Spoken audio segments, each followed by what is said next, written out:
شريهان. ازيك يا شريهان؟ الحمد لله. منوره الدنيا. بنوره. الفتره بتاعتك دي هتخلي البنات كلهم يعملوا زيي ان شاء الله. ايه الحكايه بقى؟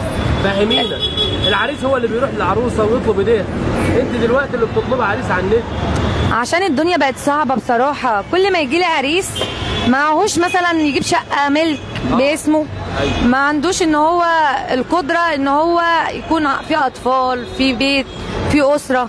أيوة. ما عندوش، فبالتالي ان هو بيمشي بيطفش. بيطفش.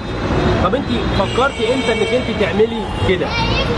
والله انا فكرت كتير وكنت متردده لحد ما جات لي الجرأه ان انا لازم اطلع واقول، لما لقيت صاحبتي خايفه على جوزها مني.